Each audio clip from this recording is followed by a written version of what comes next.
സർക്കാരിൽ പൂർണ്ണ വിശ്വാസം അറിയിച്ച് മരണപ്പെട്ട ബിന്ദുവിന്റെ കുടുംബം. കോട്ടയം മെഡിക്കൽ കോളേജ് വിഷയത്തിൽ പ്രതിപക്ഷം സർക്കാരിനും ആരോഗ്യവകുപ്പ് മന്ത്രിക്കുമെതിരെ പ്രക്ഷോഭവുമായി മുന്നോട്ടു പോകുമ്പോൾ സർക്കാരിനും മുഖ്യമന്ത്രിക്കും അനുകൂലമായ നിലപാട് സ്വീകരിച്ചിരിക്കുകയാണ് മരണപ്പെട്ട ബിന്ദുവിന്റെ കുടുംബം. ഇത് പരസ്യമായി തുറന്നു പറഞ്ഞുകൊണ്ട് ബിന്ദുവിന്റെ ഭർത്താവ് വിശ്രുതൻ രംഗത്തെത്തുകയും ചെയ്തു.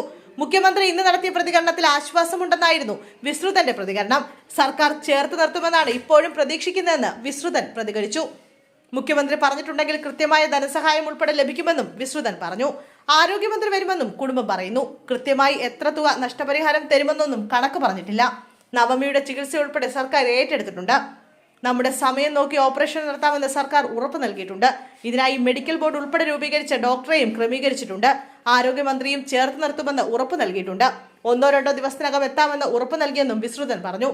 സർക്കാർ നടപടിയിൽ പൂർണ്ണ തൃപ്തിയാണ് കുടുംബം അറിയിക്കുന്നത്. കോട്ടയം മെഡിക്കൽ കോളേജിലുണ്ടായതുപോലെ ദൗർഭാഗ്യകരവും വേദനാജനകവുമായ അപകടങ്ങൾ ആവർത്തിക്കാതിരിക്കാനുള്ള എല്ലാ മുൻകരുതലുകളും സർക്കാർ ശക്തിപ്പെടുത്തുമെന്ന് മുഖ്യമന്ത്രി പിണറായി വിജയൻ പ്രതികരിച്ചിരുന്നു.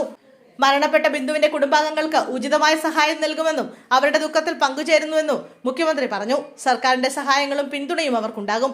ആരോഗ്യ മേഖലയെ കൂടുതൽ കരുത്തോടെ സർക്കാർ മുന്നോട്ട് കൊണ്ടുപോകുമെന്നും മുഖ്യമന്ത്രി പറഞ്ഞു. വാർത്താക്കുറിപ്പിലൂടെയാണ് മുഖ്യമന്ത്രി ഇക്കാര്യം അറിയിച്ചത്.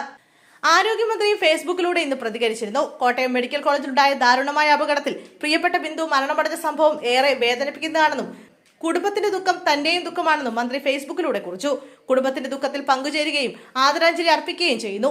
സർക്കാർ പ്രിയപ്പെട്ട ബിന്ദുവിന്റെ കുടുംബത്തിനൊപ്പം ഉണ്ടാകുമെന്നും ആരോഗ്യമന്ത്രി വീണ ജോർജ് പ്രതികരിച്ചു. ഇതിനിടെ മരണപ്പെട്ട ബിന്ദുവിന് കണ്ണീരോടെ നാട് വിട നൽകി. മൃതദേഹം വീട്ടുവളപ്പിൽ സംസ്കരിച്ചു. ഉറ്റവരും ഉടയവരുമടക്കം നിരവധി പേരാണ് ബിന്ദുവിനെ അവസാനമായി ഒരു നോക്ക് കാണാൻ വീട്ടിലേക്ക് ഒഴുകിയെത്തിയത്.